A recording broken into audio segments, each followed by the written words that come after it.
Assalamualaikum warahmatullahi wabarakatuh. Perkenalkan, kami dari kelompok 7 dengan saya sendiri Fatia Ainul Yasmin dan dua rekan saya Muhammad Dafar Aditya dan juga Maulana Nur Hanifah. Di sini kami akan menjelaskan study case nomor 1 tentang desain ekskavator. Nah, di sini kami akan membahas pendahuluan yaitu berisi latar belakang dari proyek kami, lalu spesifikasi desain ekskavator, detail dimensi dan komponen, dan selanjutnya adalah analisis dari sisi mechanical design dan juga kinematika dan dinamika. Next.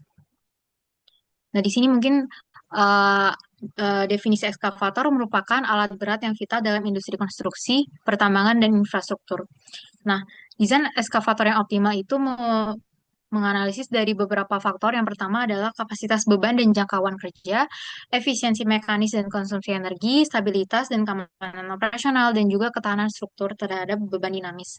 Nah, proses dari desain ekskavator yang tidak memadai dapat mengakibatkan beberapa hal. Yang pertama adalah kegagalan struktural pada komponen kritis, inefisiensi operasional dan pemborosan energi, getaran berlebihan, lalu ketidaksesuaian dengan standar keselamatan.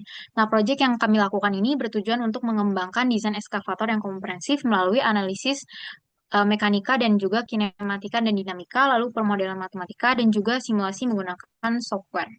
Next. Oke, di sini kapasitas yang kami bawa 1,5 meter kubik, lalu bobotnya 15 ton, lalu jangkauan maksimumnya 15 meter. Dengan di sini kami mengasumsikan gumpalan dari biji timah yang akan kami angkut. Dan di sini untuk menentukan volumenya, kami juga menentukan area dari bucket, yaitu 1,008 meter persegi. Dan di sebelah kanan adalah tabel massa dari setiap komponen yang nantinya kami mendapatkan total massa itu 15,39 ton. Di sini juga ada beberapa kondisi dari dimensinya, ada A, B, dan C. Untuk A itu maksimum jangkauan dia maksimumnya di 14,9 meter, lalu ada posisi duduknya itu 7,4 meter, dan posisi dia berdiri 15,4 meter. Di sini kami akan menentukan minimum diameter pin dengan mengasumsikan beban yang akan diangkut itu sebesar 30% dari totalnya. Dengan mengasumsikan juga safety factor, maka akan didapatkan gaya maksimum itu ada di titik A. Lalu kami akan menentukan diameter pinnya.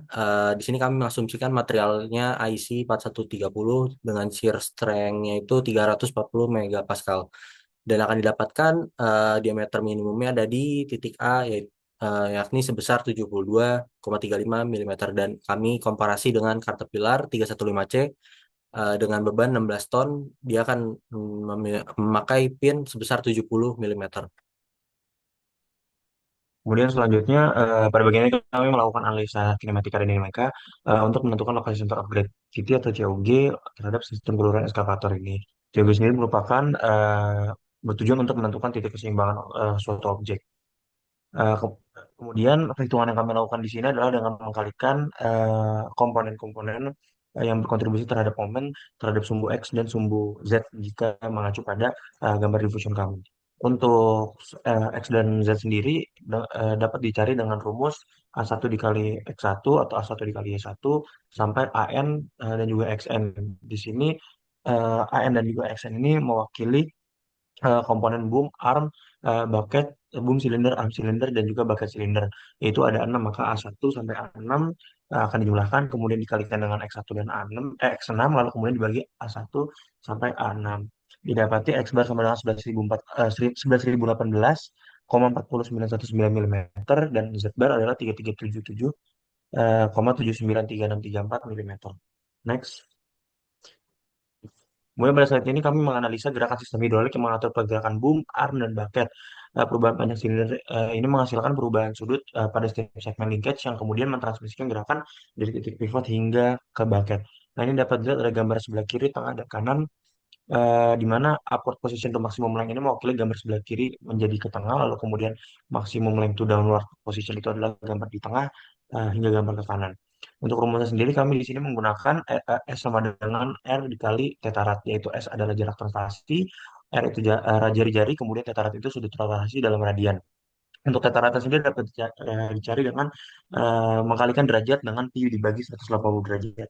Kemudian di sini dicari S itu adalah di sini displacement, di mana negatif itu merupakan hidrolik itu masuk ke dalam atau tertarik atau memendek.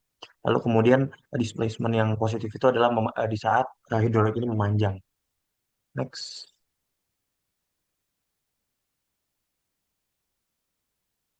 Next.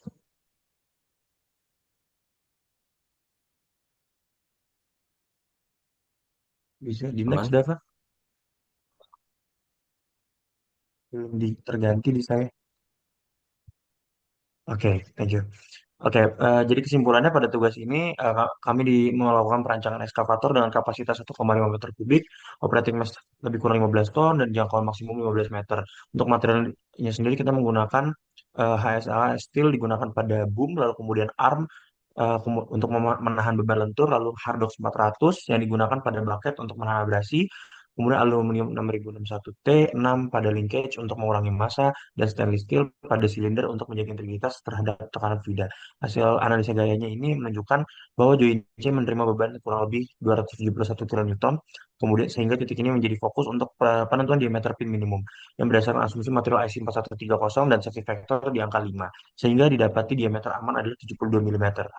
Kemudian analisis kinematika dan dinamika menunjukkan posisi COG berada pada X bar 11,02 dan Z bar 3,38 meter yang masih berada dalam batas stabil.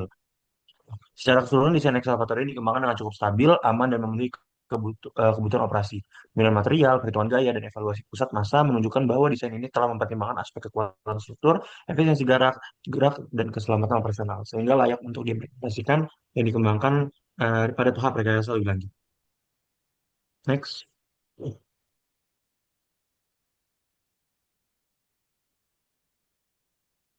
Belum ke next.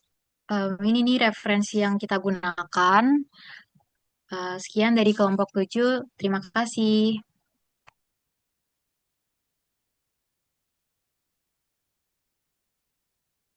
Oke. Dua keluar ya.